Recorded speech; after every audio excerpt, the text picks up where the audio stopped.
Pain heals. Chicks dig scars. Glory lasts forever. Welcome back to the channel. Thank you so much for checking out this video. We have a Fever post-game video after their first ever win without Caitlin Clark on the court. That's right, over 16,000 fans showed up at Gamebridge to see the Indiana Fever take on the Washington Mystics and pull out a very interesting video victory because there were a whole lot of runs in this game. This game was a game of runs. Thank you for checking out this video. Hope you're having a fantastic day. Shout out to the 19. Smash the like button, subscribe to the channel, and let's talk about this game. First of all, we got to talk about Aari McDonald, right? Comes in, boom, thrown into the mix, goes out, has a fantastic game, and really you couldn't expect any more from Aari McDonald than what we got. And she led the team, I believe, in assists and steals. Right? We take a look off the bench, 27 minutes. Now, 2 of 7, she only shot 1 of 5 from 3. However, at least a couple of those were those kind of bad offensive possessions in the half court. Shot clock's running down. She finds herself with the ball and not much else she can do. So I'm going to give her a little grace on a couple of those threes. But again, overall, in 27 minutes, 7 points, 5 assists, which led the team, 3 steals, which led the team, didn't turn the ball over, and she pushed the pace. She pushed the pace. So, shout out to Aari McDonald. I think she took this opportunity by the reins, so to speak. She went out there. She's like, hey, this is an opportunity for me, if not to prove to the Indiana Fever that they need to keep me around for the season, to prove to another team in the league that it was a mistake for the Sparks to let me go. And I will make a team better if somebody picks me up and gives me the opportunity. So I wanted I want to listen to a couple of things. I'm going to listen to about a minute of this and her post game and some of the things that she said, because I find some of this very interesting. It felt good tonight to finally get back and just the team, the players, and just the fans, sports staff. They all were very welcoming and make sure, I had everything to be successful tonight. And man, the shout out for the win. When your number's called, you got to be ready to deliver, and I felt like I did just that. But obviously I'm not satisfied, but grateful we got the win though. Can you walk us through your preparation? Steph highlighted a lot where you're watching film on the flight and then getting together with AK and I think Bree as well. OMG.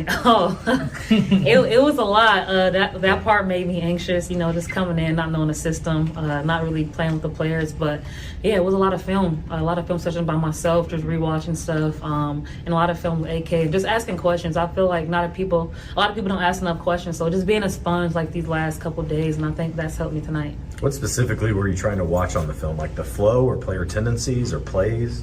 Plays.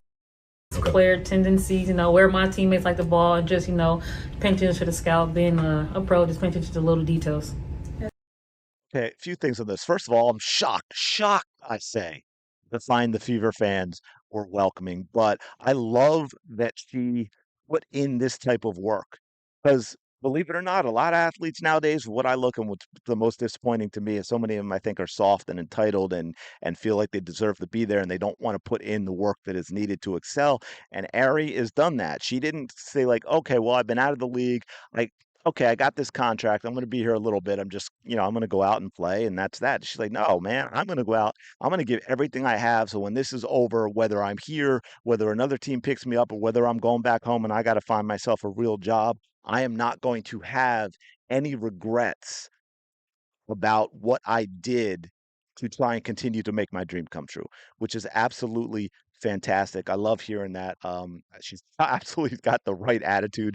I know she's got a whole lot of Fever fans behind her, and that is what happens. And y'all probably heard me talk about this before, and it's funny, and it's a lot of places, but of course I'll relate it to Philly because it's so wild that some athletes think the fans are so tough and it's so tough to play in Philly and they don't want to come here and play because of the fans. And I'm like, do you want to learn? Do you want to know how to become a Philly fan favorite? It's really simple. You do stuff like this.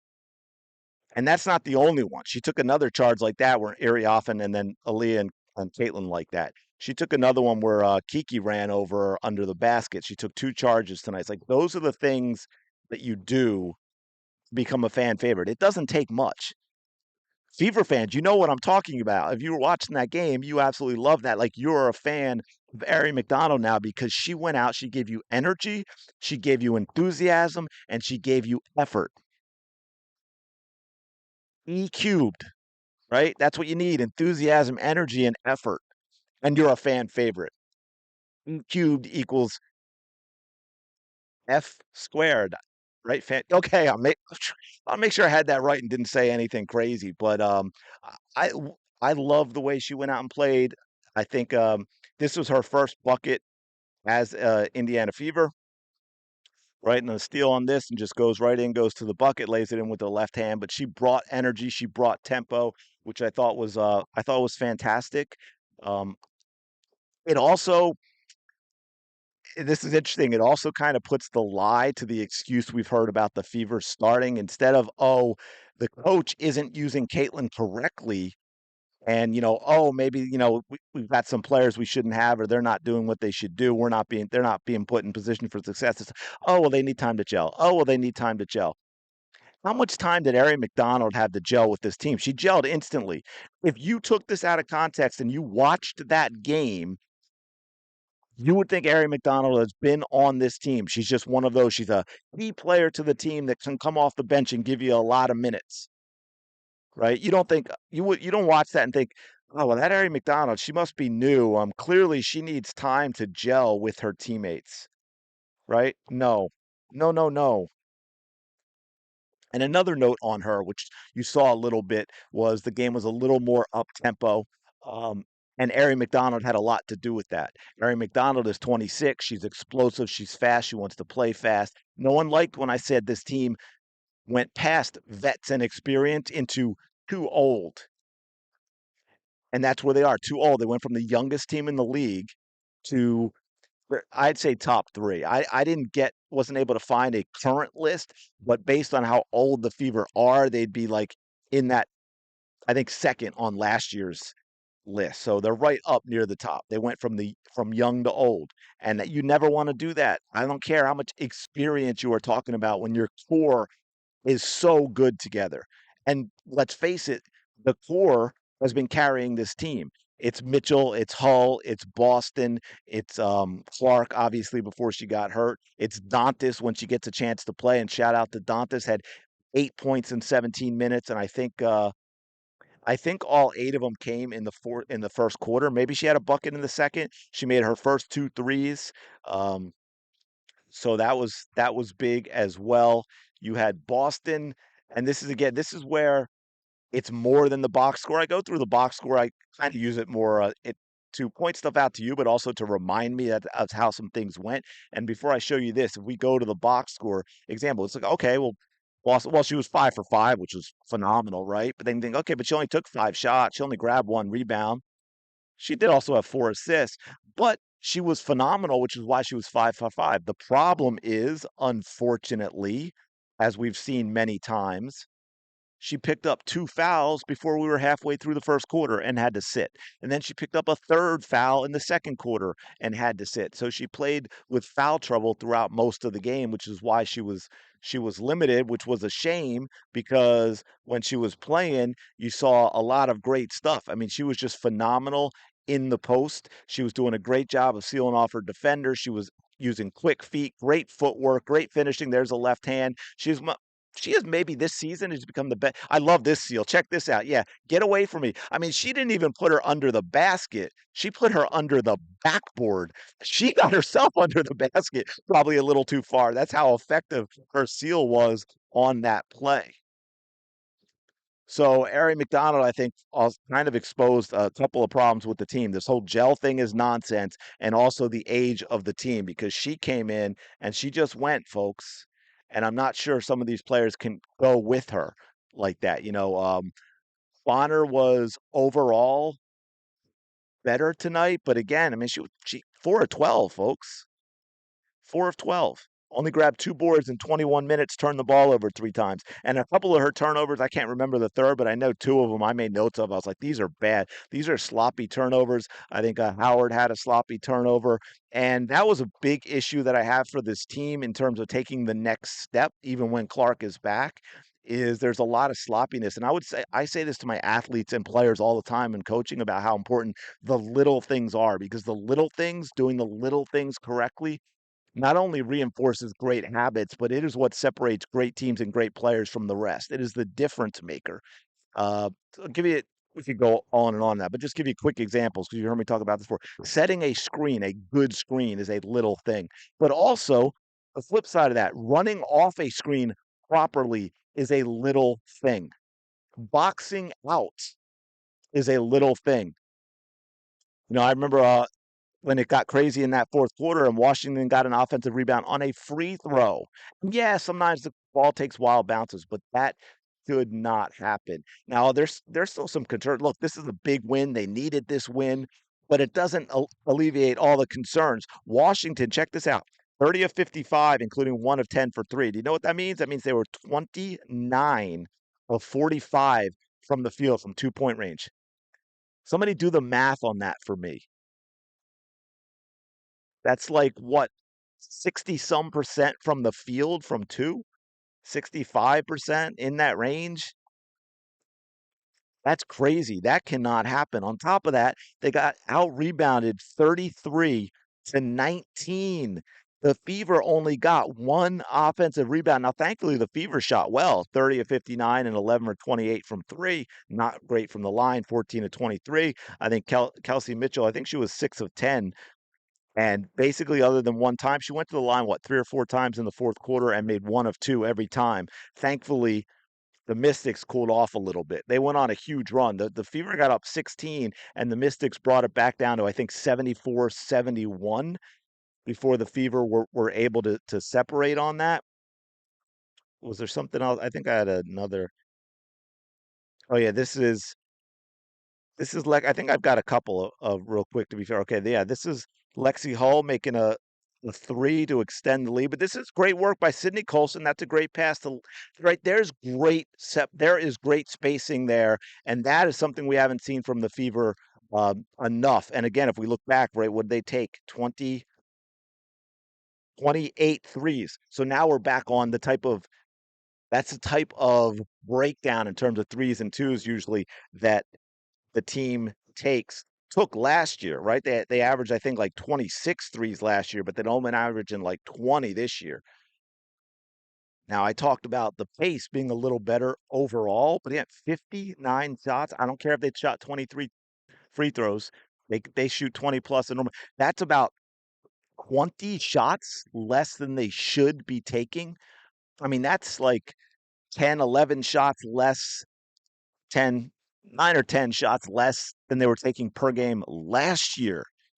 That would be the worst in the league in terms of shots per game, right? So the tempo, while it seemed at times because McDonald pushing it, it wasn't as great as viewing it might have shown to us.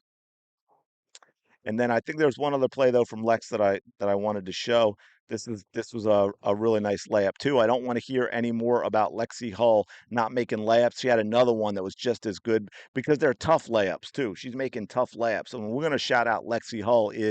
I made a post here last night real quick. It might have been after that. I said, let's put Lexie Hull on the All-Star team. And my little tiny account, I got almost as many likes as I have followers. And folks, it is well deserved. Lexie Hull has been phenomenal this season.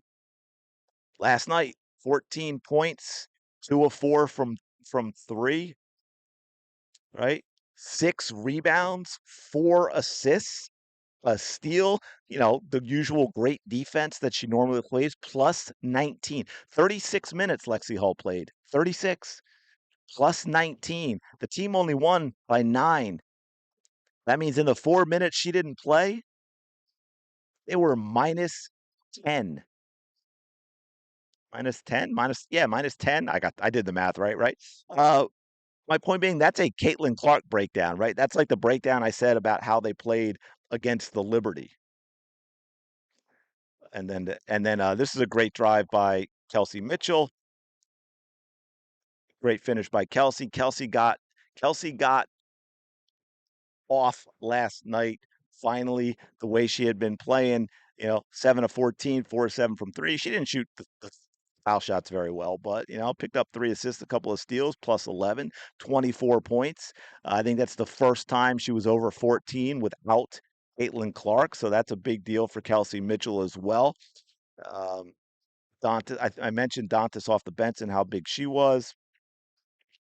The fouls on Boston, that's got to stop. We got to figure something out with that. But and look, I got to give a shout out to Sydney Colson. I mean, I don't know. I got to look more into the breakdown with the hardship and the cap and all that, and when there's enough of the season that's been played that the money that the Fever had under the cap would be enough to sign a player for the rest of the season, because maybe McDonald will be that 12th. Maybe that can be worked out. If not, Colson is the guard. Colson is the point guard. Colson is the one most likely McDonald would replace, although there's no reason for Bree Turner to be on this team.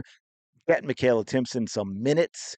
I mean, I would lose it if they ended up cutting somebody to make space and they got rid of Timpson instead of Turner, which would be absolutely wild. But I wanted to give a shout out to Colson. Look, it was tough last game. She gets the opportunity. First quarter, she hurts her knee, comes into this game. First quarter, she gets a head to the nose. She's bleeding. She's bleeding all over everything. She's got enough blood pouring out of her nose to feed a vampire family of 5 for the next 10 years. Comes back into the game, and I got to tell you, she actually, I thought she played well when she came back in. I really do. She made a couple. You saw that was her pass on the drive to Mitchell that led to Lexie Hull. She had another drive in the first half that she made a great pass to Aaliyah Boston in the paint that got a nice bucket. So Sydney Colson, I thought played well in the minutes that she played. It was a slow start, but when she came back in after that whack to the nose, right, 2 of 3, 1 of 2 from 3, 7 points, 3 assists in only 16 minutes. Didn't turn the ball over. So she was solid last night. I don't really have any complaints. Now, overall, we got some issues. Like I said, only taking 59 shots. That's not good. That's not good. Oh, I want to get back to Lexie. I'm sorry. Talking about you look at everything Lexie Hull has been done. I'm not really kidding about her being on the All-Star team. She's done everything. She has been phenomenal since she got into the starting lineup. Lexie Hull is the type of player you do not win a championship without having her on your roster, right? You may have a team, you have your team, and you have your stars, your 1 or 2 or 3 players that get all the publicity and the clippings, and they're the stars of the team. But those stars don't win a championship without a Lexie Hull on the roster. She's that type of player in terms of what she brings. Like I mentioned with McDonald, the energy, the enthusiasm, the effort, but all the other things too, the little things that I talked about, the defense, the help, the rebounding, hitting the big 3. And now you're seeing more of what a lot of people didn't know Lexie Hull had. Last year, you saw her threes, right? And that was kind of it. She was a spot up 3. But now, as her confidence is growing, as her role's gotten bigger, you're seeing a lot more variety to her offensive game, which she has had. She just hasn't had necessarily the opportunity or maybe even the confidence in the pros. And one other thing I'll say about Lexie Hull before we go, just to the WNBA in general, and why I keep bringing back, like, Grace Berger on topic, is Lexie Hull is one of those lucky few. If you look at her career, I think there are a number of players who don't get the opportunity that Lexie Hull finally got, right? Like if you look at her first 2 years, I mean, she shot like 20 some percent. I think she shot 18% from 3 her second year, very limited minutes. Most of players with the stats Lexie Hull had her first 2 years end up out of the league and never get another opportunity. Thankfully, Lexie Hull did get that opportunity, and she seized it, and she has developed. She's gotten better every single year of her career to the point where she is essential to the Fever success. Absolutely essential to the Fever success. Now, a couple of problems. I want to talk about some problems before I let you go in terms of this game. First of all, the threes were huge, right? For the Fever. That was the difference. 11 to 28. The Mystics were 1 to 10 because the Mystics lit us up in the 2. I mean, defense, there were some moments of good defense, but when a team shoots 60 plus 29 of 45 against you from 2, you do not win very many games when a team shoots like that. You just simply don't. when you get out rebounded 33-19, and the Fever only got one offensive rebound, you don't win many games. Luckily, this time, one thing they did win, the turnover battle. They only turned the ball over 8 times, which is almost half of what they average. So that was huge, right? 21 assists to only, do I have that right? Yeah, 8 turnovers. The steals are 8 too. That's why I was like, wait, am I looking at the right thing? I want to make sure I have that right. While the Mystics turned it over 15 times and only had 12 assists. Right. So the Fever did a great job in cleaning up, speaking of little things. And now they still had some moments with some really bad, sloppy turnovers. They get sloppy at times, and that has to be fixed. And then, of course, there are also situations like a sequence late in the game. If you wonder why they went from up 16 and struggled to close out, and the Mystics got it down 74-71, is because you had, I think there was a timeout. And so out of a timeout with a 16-point lead, you had a sequence of Bonner chucked up an air ball. Then they had a shot clock violation. Then Bonner took a forced shot that she should not have taken. It was a bad shot.